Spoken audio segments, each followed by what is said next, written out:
The idea of tempo in compositions, I really love this topic because this ties into so many other components in music production. So let's start with a really simple tempo, 60 beats per minute. 60 beats per minute means that there's going to be a quarter note, tick, tick, tick, each second. Now we did a little bit of math earlier in this module where we looked at subdividing a second 1,000 times. And those things are called milliseconds. So if I have 60 beats per minute and each one of my beats lasts for 1 second, then the length of each one of those beats is 1,000 milliseconds. Really, really good to know for things like reverb and delay when you're playing around with mixing records. But it's also good to know in terms of what does this mean when we're actually working with a song and we're trying to find the pace of a song. So let's divide 60 beats per minute in half and go to 120 beats per minute.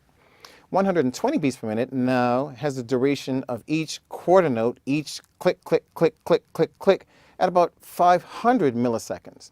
So if you do that simple math, you split 1,000 into 2, you get 500 milliseconds. Now, what does this have to do with understanding how to sing a song? It has a lot to do with it, especially from the vantage point of the music producer that's trying to help a singer really, really get into the heart of a song. So I did a remake years ago called Jailhouse Rock. And I think at the time I went and got the sheet music and actually had the chords to the song and did the whole remake doing a real drum machine version in the early 80s. And the mistake that I made was that I didn't listen to the original to really listen to the intensity that Elvis Presley had in that song. And I think he's probably somewhere up around the 130s, the high 130s into 140. So he's doing something like,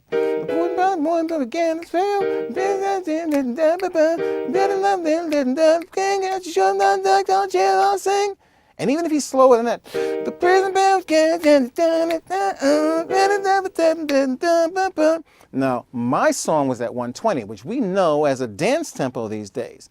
And a dance tempo is really relatively fast. But the song was going, the prison band was there and they began to wail.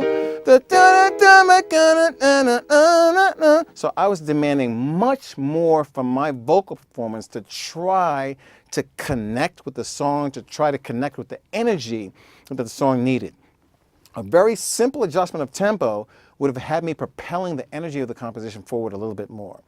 So you don't have to take my word for it. You can go and do your own remake of Elvis Presley's Jailhouse Rock, and you'll find out that if you try to slow it down, you're going to sound a little bit less energetic than Elvis.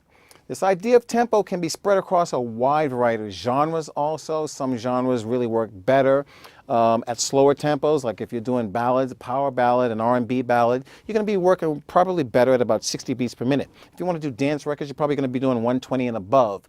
If you're doing kind of message stuff or really like hip hop or rap, you're probably going to be about 80 beats per minute to about 110, 120 beats per minute.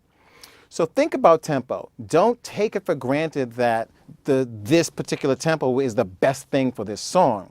What you want to do for the song is explore and play around and really get in there so that you can listen to and find the minutia of a particular song that you might be working on for vocal production.